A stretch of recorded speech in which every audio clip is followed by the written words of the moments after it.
Gator, we were discussing whether or not the Patriots.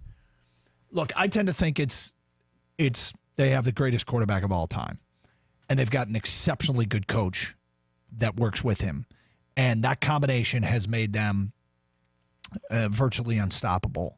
And they've got some smart moves that they've done around him. But I know there's skepticism out there, and you start looking at the run that they've had. I do think there has been some luck. The biggest luck has been, I just went through Brady's statistics, games played.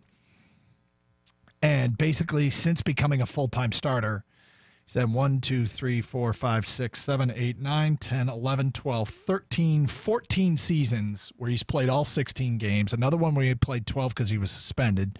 So 15 seasons where every game he could play, he played. A 16th season where he got hurt and missed 15 games, and a 17th season where he missed 1 game. And that's unbelievable. And that's really lucky. And he's taking advantage of it. But, I mean, every team would love to have a 6th-round quarterback that started those many games. And the Patriots, yes, they drafted him and they deserve credit for him, but they never would have waited the 6th round if they had any idea this was how good he was going to be. But they're brilliant. They're brilliant. They're brilliant. They're brilliant. But people do raise their eyebrow a little bit and wonder if they're cheating, and sure enough, here it comes. Well, you have to think. Name one controversial call that has gone against New England. I'll wait. They get every call. That's from an unnamed texter. I'll wait. I like that. He's got some truth to it. They have to be cheating. They simply cannot be that much better and smarter than everyone else. That's it. He writes than everyone else twice. I don't know why, but if it walks like a cheater and talks like a cheater, chances are it's a cheater. Have to call shenanigans. I think the same thing's going on in Alabama. When a team does something so astronomically far beyond what anyone else has ever done, there has to be some other factors. Has to be. It's from John and Harper Woods. Brady has actually played in more games those years because of the playoffs, so there's even more doubt. He's even more durable. That's from Ryan. Gentlemen, Tom Brady has the mental ability to keep track of where his people are on the field. That's it, period. Tony in Lake Orion. I don't know if that's it, period, but I do think that is an incredible skill. Yep. And I think you're right. I think Tom Brady, at all times, under almost every circumstance, can figure out who's open. He just knows. Telling you. He just knows. And he throws people open. I'll throw it to this spot because that's where the receiver should be around this time. It's like his mental clock ticks off in his head. And he's mobile enough. I mean, it was 2nd and 2 in the game on Sunday, and he just takes off on a quarterback sneak and gets the 3 yards to get the first down. Mm-hmm. Needed 2, but he gets 3. On a 2nd and 2, nobody does that on 2nd and 2.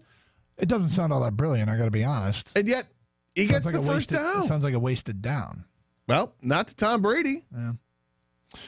248-539-9797. Come on, Gator. You think Brady is that much smarter than everyone else? Please, there's cheating somehow. Maybe listening to offensive calls or something. I mean, defensive calls.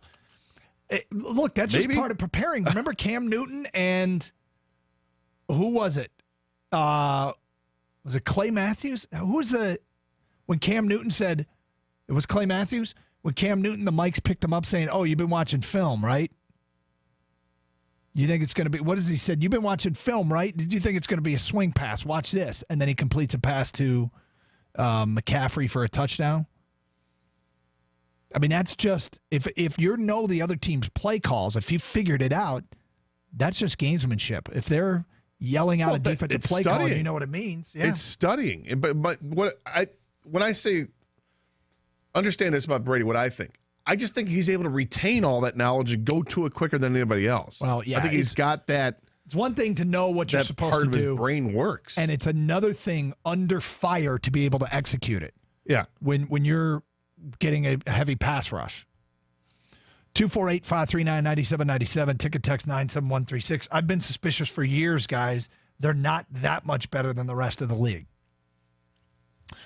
248-539-9797, ticket text 97136. Also, we're talking about the Academy Award nominees for Best Picture. I think the one that there's 2 that have stood out that have led to the most debate, whether or not they're good or suck.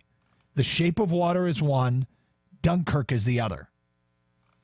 From Dave, Dunkirk was amazing all the way through. Our society has the attention span of a goldfish, so I understand why people didn't like it.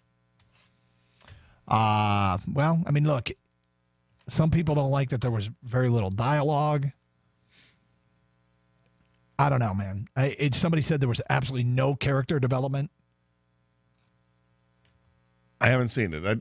I'd like, and it was Christopher Nolan. Is that directed? Who did the Batman movies or a couple of the Batman movies? Yeah, I'd like to see it.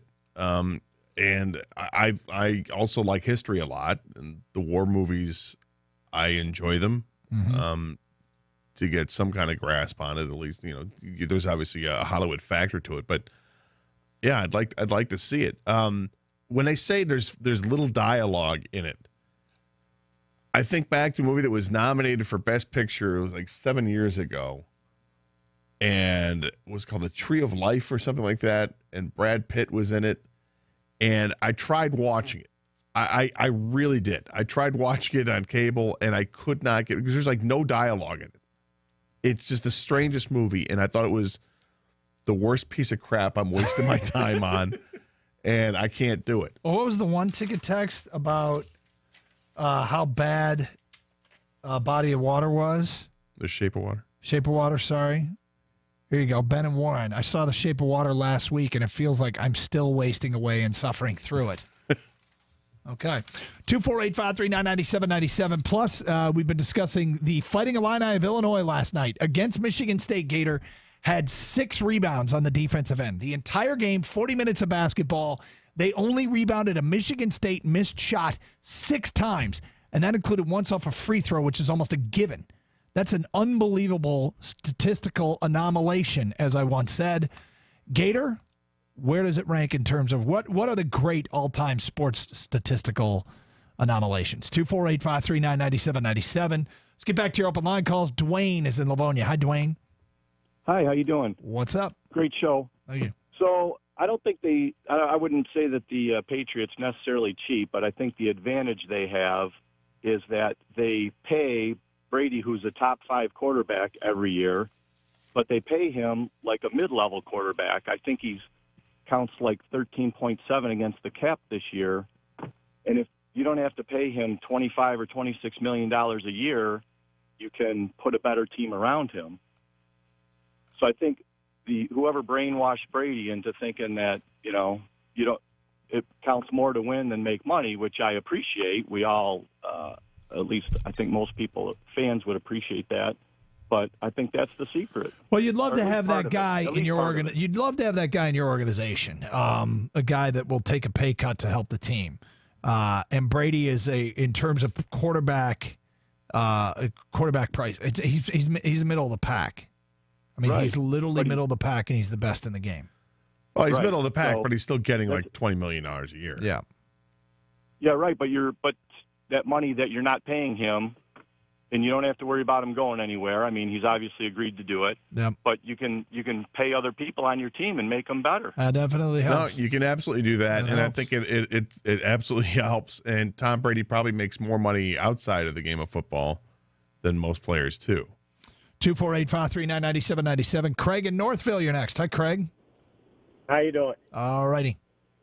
Good. Hey, a nomination I wanted to point out, and I actually had to pull over and just confirm it. I Googled it, and it was true. Just stuck in my mind for years. Back in 2000, Tiger Woods, he had just 3 weeks after he won the U.S. Open by 15 strokes at the British Open, the old course, St. Andrews, they had 112 bunkers on the course, and he played all 72 holes without ever hitting the bunker. He ended up winning by 8 strokes, lapped the field, and that was the fourth victory, a major victory, complete his career Grand Slam. I just thought that was kind of crazy. He didn't hit one bunker? Never hit one bunker in all 4 rounds. Wow. And if you remember back then, he was just hitting it really, really long, so his balls at the old course, the balls would roll forever. You would have thought that he'd rolled in one bunker all 4 days, never hit into one single bunker. Unbelievable. Craig, thank you. 248-539-9797. Coming up today, at 11:20, there's been a fake one of these. This is the real deal. We'll get to it at 11:20. Plus, at 11:30, why do these guys suck at everything?